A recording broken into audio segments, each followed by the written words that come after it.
Good morning students. तो आज हम प्लस टू क्लास की फर्स्ट जो बुक है उनके लेसन्स और जो सिलेबस है उसको डिस्कस करने जा रहे हैं। तो जैसा कि आपको अपनी मोबाइल स्क्रीन पे दिखाई दे रहा होगा कि कुछ लेसन्स हैं। ओके, तो मैं आपको सबसे पहले इन लेसन के बता देता हूँ कि आपके सिलेबस में कितने लेसन हैं। ओके, फर्स्ट बुक से। तो फर्स्ट बुक में जो आपको फर्स्ट चैप्टर है उसका नाम है the last lesson, second one है the lost spring, third one है deep water and the fourth one है द रेड ट्रैप, नेक्स्ट है इंडिगो। ओके, और उसके बाद जो नेक्स्ट चैप्टर आपके लिए वो है poet and the pancakes, next chapter the interview and the last one है गोइंग प्लेसेस। ओके, तो ये जो चैप्टर हैं ये आपके सिलेबस में है। और आपके सिलेबस को शुरू करने से पहले मैं आपको बता देना चाहता हूँ कि प्लस टू क्लास का जो इंग्लिश का सिलेबस है वो बेहद ही आसान है। ओके, इजी सिलेबस है और इसमें जो स्टोरीज हैं जैसे last lesson, lost spring, deep water, red trap, Indigo वगैरह, अगर इनको आपने एक बार अच्छे तरीके से अपने माइंड में सेट कर लिया या इनको रीड आउट कर लिया तो आपको इन स्टोरीज को बार बार पढ़ने की ज़रूरत नहीं है। ठीक है, तो आप क्या करोगे, जो भी यहाँ से करैक्टर्स हैं उनके करैक्टर्स को अच्छे से पढ़ लोगी, करैक्टर्स के बारे में जो भी बताए स्पेसिफिकेशन बताई हैं उनको अच्छी तरह से नोट डाउन कर लोगे ताकि आपका जो लेसन है वो क्लियर हो जाए। ठीक है, तो आज हम जो फर्स्ट लेसन है यहाँ पे द लास्ट लेसन उसको पढ़ने जा रहे हैं। ठीक है, तो आपकी जो बुक्स हैं उसमें आप देख सकते हैं। ओके, तो जैसा कि आपको यहाँ पे दिखाई दे रहा होगा द लास्ट लेसन। ओके, और ये इसके ऑथर के बारे में बताया गया है। तो ऑथर्स को के बारे में हमें लिखने के लिए आपके सिलेबस में कुछ भी नहीं दिया जाता है, तो इसको हम छोड़ सकते हैं। देन हम लेसन को स्टार्ट करते हैं और यहाँ पे जो कुछ फ्रेजेस हैं, ठीक है, जैसे लिखा है यहाँ पे, notice this expression in the test, infer their meaning from the contest. Okay, तो ये फ्रेजेस हैं जैसे, तो इनका जो मीनिंग है वो कुछ और ही होगा। ठीक है, वो हम इस लेसन के दौरान डिस्कस कर लेंगे। ओके, तो सबसे पहले हम इस लेसन के फर्स्ट पैसेज को स्टार्ट करते हैं। ठीक है, तो यहाँ पे लिखा गया है, I started for school very late in that morning and was in great dread of scolding, especially because mister Hamel had said that he would question us on participles. Okay,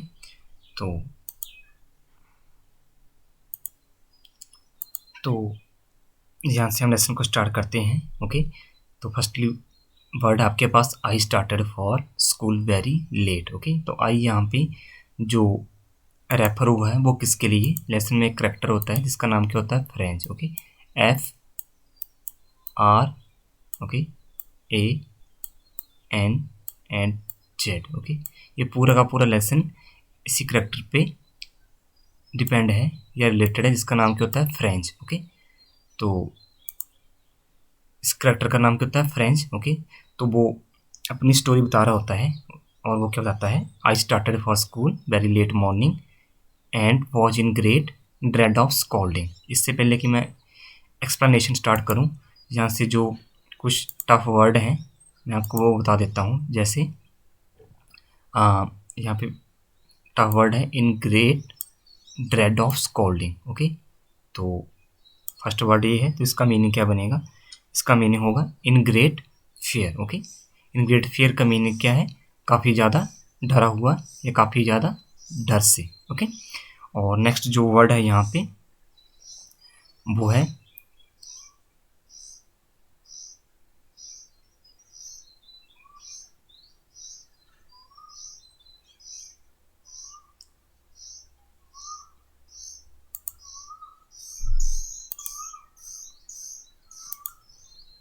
okay, जो next जो word हम पढ़ने जा रहे हैं वो है scolding. Okay, तो स्कॉल्डिंग का मीनिंग आपको पता होना चाहिए। स्कॉल्ड करने का मीनिंग क्या होता है, ओके, मीन्स किसी को रिव्यू करना। ओके, रिव्यू मीन्स किसी को डांटना या गाली गाली देना। ओके, देन नेक्स्ट था पार्टिसिपल्स। ओके, तो पार्टिसिपल का मीनिंग क्या होता है, ओके, पार्टिसिपल का मीनिंग क्या होता है, ING फॉर्म लगाते हैं ना वर्ब की, जैसे प्ले के साथ प्लेइंग। ओके, तो उसको हम क्या बोलते हैं, पार्टिसिपल। ओके, हाँ, और नेक्स्ट था यहाँ पे did not know first word of about them. Okay, तो यहाँ पे जो बोलने का मतलब है कि उस टॉपिक के बारे में वो कुछ भी नहीं जानता था। तो अब मैं इसकी एक्सप्लेनेशन कर देता हूँ। ओके, तो यहाँ पे जो नरेटर है फ्रेंच, ओके, वो स्कूल के लिए जा रहा था। ओके, और उसको काफ़ी ज़्यादा डर था। ओके, ठीक है। तो स्टोरी कैसे स्टार्ट होती है लेसन की, कि जो नरेटर होता है वो स्कूल के लिए लेट हो गया होता है। ओके, और जो उसके टीचर थे मिस्टर हैमल। ओके, इसकी भी आप स्पेलिंग अंडरलाइन कर लेना, आपको बताता हूँ मिस्टर हैमल कहाँ पे हैं। ओके, तो मिस्टर हैमल ये फ्रेंच के टीचर होते हैं। ओके, तो जो नरेटर था वो स्कूल के लिए लेट हो गया था, और जो उसके टीचर होते हैं मिस्टर हैमल, उन्होंने उसको पार्टिसिपेट के जो टॉपिक था उसको लर्न करने के लिए बोला था, या टेस्ट के लिए बोला था। ओके, पार्टिसिपल्स का मीनिंग मैंने आपको बता दिया कि आईएनजी फॉर्म जो हम कंटिन्यू टेंस में यूज करते हैं उसको हम पार्टिसिपल्स बोलते हैं। ओके, तो अब जो फ्रेंच था उसको काफ़ी ज़्यादा डर लग रहा था। ओके, वो क्यों? क्योंकि उसने क्या किया था, उसके टीचर द्वारा जो टेस्ट दिया गया था पार्टिसिपल्स के ऊपर, उसने उसके बारे में ज़रा भी नहीं पढ़ा था। इवन कि उसको उस टेस्ट का जो फर्स्ट वर्ड था वो भी नहीं आता था। ओके, इसलिए वो डर रहा था, और उसको ये डर था कि अब उसके जो टीचर हैं वो उसको स्कॉल्ड करेंगे। ओके, रिव्यू करेंगे इसके लिए, बिकॉज जो फ्रेंड था उसने वो अपना टेस्ट वो लर्न नहीं किया था। ओके, तो ये एक्सप्लेनेशन थी यहाँ तक। अब आगे हम पढ़ते हैं। For a moment, okay, I thought of running away and spending the day out of doors. It was so warm, so bright. The birds are chirping at the edge of the woods, and in the open field back of the sawmill, the Persian soldiers were drilling. Okay, it was all much more tempting than the rule for participants. What I had the strength to resist and hurried off to school. Okay, तो आगे बढ़ने से पहले हम यहाँ से जो tough word हैं उनको डिस्कस कर लेते हैं, ताकि आपको अंडरस्टैंड करने में आसानी हो। ओके, आप साथ साथ में क्या कर सकते हैं कि ये जो टफ वर्ड है इनको आप लिख सकते हैं। ओके, ताकि जब आप क्वेश्चन को खुद से या अपनी अंडरस्टैंडिंग से लिखने की कोशिश करें तो आपके पास टफ वर्ड हो लिखने के लिए। ओके, ये आपके पास एक अच्छी वोकेबलरी हो। ओके, तो यहाँ पे हम वर्ड देखते हैं कि कौन कौन से वर्ड इंपॉर्टेंट हैं। तो सबसे पहले हम वर्ड लेते हैं यहाँ पे आउट ऑफ डोर्स। ओके, तो आउट ऑफ डोर्स का मीनिंग क्या है? घर से बाहर, यानी खुले मैदान में या खुली फील्ड्स में। ओके, देन नेक्स्ट है यहाँ पे चिरपिंग। ओके, चिरपिंग का मीनिंग क्या है? Sound of words. ओके, तो साउंड ऑफ वर्ड्स को हम क्या बोलते हैं? चिरपिंग्स बोलते हैं। ओके, तो दोनों वर्ड आपको क्लियर हो जाने चाहिए। देन नेक्स्ट है वर्ड है यहाँ पे वुड्स। तो वुड्स का मीनिंग आपको पता है लकड़ी होती है, बट इस लेसन में ये किसके लिए यूज हुआ है? फॉरेस्ट और जंगल के लिए। ओके, तो वुड्स का मीनिंग आपको क्लियर हो गया। देन नेक्स्ट है पर्शियन। तो पर्शियन हम किसको बोलते हैं? जो जर्मन, ठीक है, जर्मन होते हैं उनको हम पर्शियन बोलते हैं। ये जर्मन सोल्जर्स को हम पर्शियन सोल्जर्स भी कह सकते हैं। ओके, तो पर्शियन सोल्जर का मीनिंग क्या है? German soldier. और ड्रिलिंग का मीनिंग आप जानते हैं, जैसे आप मॉर्निंग असेंबली में ड्रिल करते हैं उसको वो ड्रिलिंग बोल सकते हैं, या इसको हम एक्सरसाइज भी बोल सकते हैं। ओके, और नेक्स्ट वर्ड है यहाँ पे टेम्पटिंग करना या टेम्प्ट करना। टेम्पटिंग का मीनिंग क्या होता है? किसी को इनवाइट करना या अट्रैक्ट करना। ओके, या अट्रैक्शन। तो ये जो कुछ टफ वर्ड हैं आपको ये अच्छी तरह क्लियर हो जाने चाहिए, साथ में इन वर्ड्स के मीनिंग ये आपको क्लियर होने चाहिए। मैं एक बार आपको फिर से बता देता हूँ। आउट ऑफ डोर्स का जो मीनिंग है वो क्या होगा? Open fields. Chirping means sound of words. Woods का मीन यहाँ लेसन में जंगल और the forest. And Persian soldier means German soldiers. Drilling का मीन्स एक्सरसाइज करना। और टेम्पटिंग का मीनिंग क्या होता है? अट्रैक्ट करना। ओके, तो अब हम इस लाइंस की जो एक्सप्लेनेशन है वो देखते हैं। ओके, तो French thought of not going to school. तो आगे इन लाइंस में जो नरेटर वो ये बताना चाहता था कि अब जो फ्रेंच है वो क्या सोचता है कि अब मुझे स्कूल नहीं जाना चाहिए। ही thought spending the day in the open. वो ये सोच रहा था कि जो अपना दिन था वो कहाँ पे स्पेंड कर सकता था, out of the doors means वो खुली जगह पे या खुले मैदान में ओके अपना जो दिन था वो स्पेंड कर सकता था ओके, यानी वो स्कूल को बंक कर सकता था। ठीक है, और आगे वो क्या बोलता है, weather was warm and shiny. उस दिन जो वेदर था वो क्या था, वार्म और शाइनी था। The bird are chirping on the edge of the woods, और जो पक्षी थे वो पेड़ों पे या जंगल में वो चहचहा रहे थे या साउंड्स कर रहे थे ओके। और जो ओपन फील्ड्स थी वहाँ पे जो पर्शियन सोल्जर थे वो ड्रिलिंग या एक्सरसाइज कर रहे थे ओके। तो फ्रेंच ये सोचता है कि ये सारी चीज़ें मुझे स्कूल जाने की बजाय ज़्यादा टेम्प्ट कर रही हैं, मीन्स उसको स्कूल ने जो टेस्ट दिया था उसकी बजाय ये जो चीज़ें थी उसको वो काफ़ी ज़्यादा टेम्प्ट कर रही थी ओके। ठीक है, सो बट क्या हुआ, फ्रेंड्स ने अपने आप को रोक लिया और वो क्या हुआ, क्विकली से वो स्कूल की तरफ चल पड़ा। आई होप आपको ये जो पैराग्राफ हो साथ साथ में क्लियर हो रहे होंगे। तो देन हम नेक्स्ट पैराग्राफ को डिस्कस करते हैं। अगर लेसन से रिगार्डिंग या किसी वर्ड से रिगार्डिंग आपको कोई प्रॉब्लम है या कोई आपने डिस्कशन करना है तो आप कांटेक्ट कर सकते हैं। ठीक है, फिलहाल आपको ये लेसन आसानी से क्लियर हो जाना चाहिए। ठीक है, तो अब हम नेक्स्ट पैराग्राफ देखते हैं। Okay, so when I passed the town hall, there was a crowd in front of the bulletin board. Okay, bulletin board. For the last 2 years, all our bad news had come from there. Okay, the lost battles, the drafts, the orders of the commanding officer, and I thought to myself without stopping, what can be the matter now? Okay, so आगे बढ़ने से पहले हम इसके जो tough word हैं वो discuss कर लेते हैं। ओके, सबसे पहले जो वर्ड यहाँ पे आपको कंफ्यूज करेगा वो होगा बुलेटिन बोर्ड। तो बुलेटिन बोर्ड क्या होता है, जैसे हमारे स्कूल में या किसी अन्य स्कूल में जो नोटिस बोर्ड लगते हैं उनको हम क्या बोलते हैं, बुलेटिन बोर्ड्स बोलते हैं। ठीक है, जब आप क्वेश्चन का आंसर लिखेंगे तो आप वहाँ पे नोटिस बोर्ड नहीं लिखेंगे, आप यही वर्ड लिखेंगे ओके, जो आपकी टेक्स्ट बुक में दिया हुआ है। ठीक है, तो बुलेटिन बोर्ड्स का जो मीनिंग अब आपको क्लियर हो गया। देन नेक्स्ट है द ड्राफ्ट। ओके, ड्राफ्ट का मीनिंग क्या होता है, जो order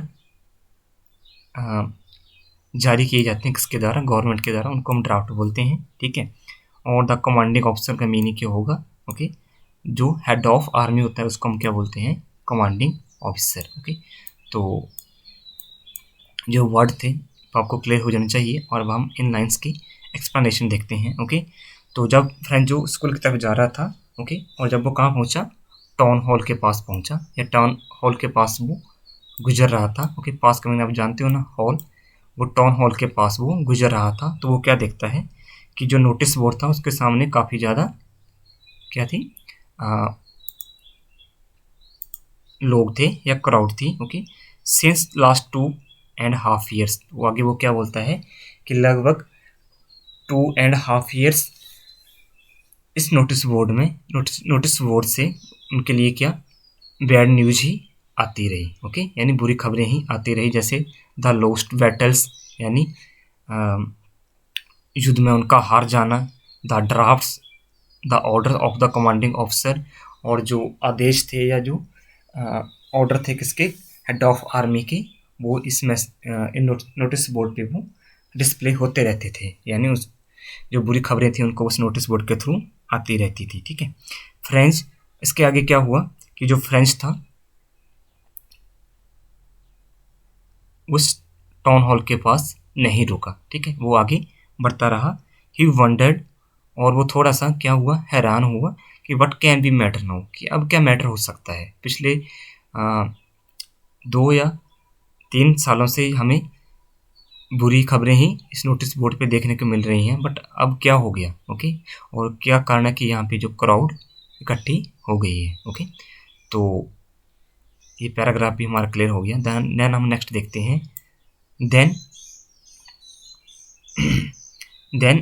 I hurried why at fast, sorry, then as I hurried why as fast I could go, the blacksmith Wachter who was there with his apprentice reading the bulletin called after me, don't go so fast, व you will get to your school in plenty of time. Okay, तो यहाँ पे जो tough word है उनको हम discuss कर लेते हैं। ओके, हरिड या हरी का मीनिंग आप जानते हैं, यानी तेजी से चलना। ओके, या तेजी से कोई काम करना। ठीक है, और नेक्स्ट है ब्लैक स्मिथ। ब्लैक स्मिथ आप जानते हो कि a person one who works on iron. Okay, apprentice क्या होता है?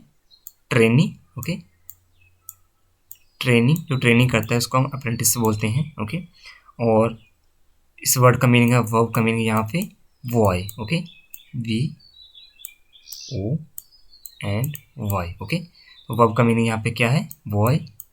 और plenty of time, in plenty of times का मीनिंग है कि आप समय से पहले ही वहाँ पे स्कूल में पहुँच जाओगे। ओके, तो ये वर्ड थे horrid, apprentice, verb, plenty, in plenty of time and black Smith. ये सभी आपको क्लियर हो जाना चाहिए। देखो, जब आपको ये वर्ड क्लियर हो जाएंगे, टफ वर्ड, तो आपको इन लाइन्स को समझना, इनकी एक्सप्लेनेशन करना बिल्कुल आसान हो जाएगा। ओके, सो तो then French walk quickly towards the school. तो तभी क्या था, जो फ्रेंच था वो स्कूल के लिए तेजी से जा रहा था। The blacksmith watcher was reading the bulletin, his trainee was also with him. तो जो ब्लैक स्मिथ होता है वो क्या कर रहा होता है? उस नोटिस बोर्ड को पढ़ रहा होता है। किसके साथ? विद हिज अप्रेंटिस, जो उसके साथ ट्रेनी, उसके पीपल होते हैं, उसके साथ वो उस नोटिस बोर्ड को वो पढ़ रहा होता है। और तभी वो उसको फ्रेंच को देखकर उसको पुकारते हैं, और वो क्या बोलते हैं? नॉट टू हरी, कि वो स्कूल जाने के लिए ज़्यादा जल्दी ना करे। और वो उसको ये बताता है कि जो फ्रेंच है वो स्कूल में समय से पहले ही पहुंच जाएगा, या स्कूल का जो टाइम है वहाँ पे समय में पहुंच जाएगा। ओके, तो ये कुछ टफ वर्ड थे इस लेसन के, जो कि हमने अभी डिस्कस किए। ओके, तो यहाँ तक हमने ये चैप्टर डिस्कस किया। आई होप आपको ये चैप्टर क्लियर हो गया होगा और पता चल गया होगा कि इस लेसन में किसके बारे में बताया गया। जैसा कि मैंने आपको स्टार्टिंग में बता दिया कि ये लेसन आई यहाँ से फ्रेंच के लिए और मिस्टर हैमल के लिए लिखा हुआ है, ये उनसे रिलेटेड है। ठीक है, तो अब हम इसके क्वेश्चन देखते हैं और देखते हैं कि आप क्वेश्चंस को सॉल्व कर सकते हैं नहीं। ठीक है, तो क्वेश्चन की तरफ चलते हैं हम।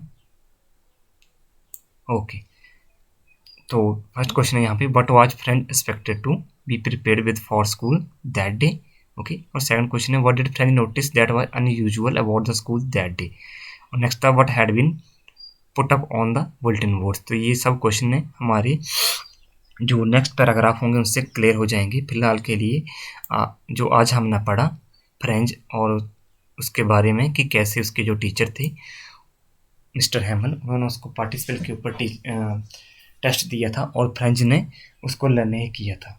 बट फिर भी वो क्या था, स्कूल के लिए जा रहा था, रास्ते में जो ओपन फील्ड्स थी या जो वर्ड्स थे वो चिरपिंग कर रहे थे, या जो पर्शियन सोल्जर्स थे वो ड्रिलिंग कर रहे थे, ये सब चीज़ें उसको अट्रैक्ट कर रही थी कि वो स्कूल न जाए। बट उसके बावजूद भी वो स्कूल गया। ओके, बट जब वो स्कूल में जा रहा था और टाउन हॉल के पास गुजर रहा था, तो वहाँ पे उसने क्या देखा कि जो ब्लैक स्मिथ था विद हिज अप्रेंटिस, वो नोटिस बोर्ड को पढ़ रहा था और वो फ्रेंच से ये बोलता है कि वो स्कूल जाने के लिए जल्दी ना करे, वो विद इन टाइम स्कूल में पहुंच जाएगा। तो ये इतनी सी स्टोरी थी जो आज हम डिस्कस की।